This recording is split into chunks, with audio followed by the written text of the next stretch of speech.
కూటమి ప్రభుత్వం ఏర్పడిన రెండో సంవత్సరంలోనే కదిరి అభివృద్ధి ఆకాంక్షిస్తూ ఆలోచన చేసినటువంటి విధానంలో అప్పట్లో కేంద్ర టూరిజం శాఖ మంత్రివర్యులు కలిసినప్పుడు ప్రసాద్ స్కీమ్ కింద ఒక డిపిఆర్ రెడీ చేద్దామని చెప్పేసి కేపీఎంజీ వాళ్ళతోటి సంప్రదించడం జరిగింది. దాదాపు సంవత్సర కాలం అవుతుంది.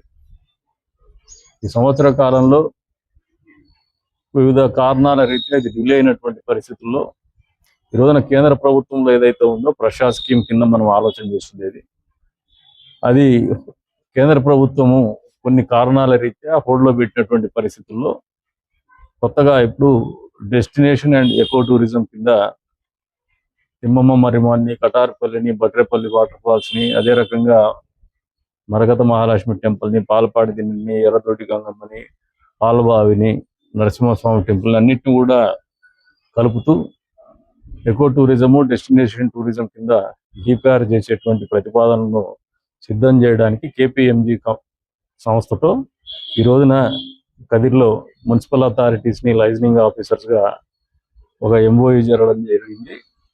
వచ్చే రోజుల్లో అక్టోబర్ కల్లా డిపిఆర్ పూర్తి కావడం కావచ్చు, కేంద్ర ప్రభుత్వానికి ప్రతిపాదనలు సబ్మిట్ చేయడం కావచ్చు జరుగుతుందని చెప్పేసి ప్రజలకు తెలియజెప్తున్నాం. మీన్ వైల్ ఏదైతే కోనేరు కార్యక్రమం, అది ఈవో గారు నేను ప్రశ్నించినప్పుడు, సంబంధిత కాంట్రాక్టర్ని ప్రశ్నించినప్పుడు ఆగస్టు 15వ తారీఖు లోపు, అంతే కదండి, ఆగస్టు 15వ తారీఖు లోపు కోనేరు పనులు పూర్తి చేస్తున్నామని చెప్పేసి కూడా తెలియజెప్పడం జరిగింది. ఇది ప్రజలకందరికీ కూడా విజ్ఞప్తి చేస్తున్నాం. రెండోది, కోనేరులో ఏదైతే సీపేజ్ ఉందో దానికి జర్లై మఠంలో ఉన్నటువంటి మధ్యలేరుని కూడా పూర్తి స్థాయిలో ఇరిగేషన్ శాఖ వారితో ఒరిజినల్గా ఏదైతే బిట్టుందో దాన్ని రెస్టోర్ చేస్తాం. అంతేకాకుండా ఏదైతే వాటర్ లాగింగ్ ఏరియా ఉందో దాన్ని కూడా ట్రీట్ చేస్తాము. తద్వారా సీపేజ్ని కూడా అరెస్ట్ చేస్తాము, కోనేరులోకి వచ్చే మురుగునీళ్ళు కూడా ఆపుతామని చెప్పేసి కూడా తెలియజేస్తాము. ఇక రెండో విషయం, నరసింహస్వామి గుడిలోకి వర్షాలు వచ్చినప్పుడల్లా గడిచిన కొన్ని సంవత్సరాలుగా గమనిస్తున్నాం, కాలువలు అనేది ఇబ్బందిగా తయారైనటువంటి పరిస్థితి. వర్షపు నీళ్లతో పాటు కాలువ నీళ్ళు కూడా కలిసి దేవస్థానంలోకి రావడము అందరికి కూడా బాధ ఉంది. అది ఈ ప్రభుత్వంలోనే కాదు, గడిచిన ప్రభుత్వంలో కూడా జరిగింది, అప్పట్లో కూడా జరిగినాయి. అన్ని కాకపోతే బాధ్యతగా 2 సంవత్సరాలు చేయాల్సిన బాధ్యత మా మీద ఉంది. దాన్ని నిర్లక్ష్యం చేసి ఆలస్యం చేసినందుకు యావత్ ప్రజానీకానికి, కదిరి నరసింహస్వామి భక్తాదులకు కూడా మనస్ఫూర్తిగా క్షమాపణలు కోరుతాను. దాన్ని కూడా వెనువెంటనే పరిష్కరిస్తాం, పనులు చేపడుతున్నామని చెప్పేసి కూడా ఈ సందర్భంగా తెలియజేస్తా ఉన్నాం. ఎక్కడో రాజకీయ పార్టీలు మాట్లాడే విధంగా దేవస్థానం విషయంలో మేము ఎప్పుడు కూడా రాజకీయాలు చేయం, రాజకీయాలు చేసే ఆలోచన మాకు ఉండదు. ఇక వారి విజ్ఞతకు వదిలేస్తున్నాం, మిగతా అంశాలు కూడా మాట్లాడతాం. మళ్ళీ నేను మాట్లాడటం కూడా సభ్యత కాదు కాబట్టి ఆ అంశాలని నేను స్పృశించకూడదనే ఆలోచనకు వచ్చున్నాను.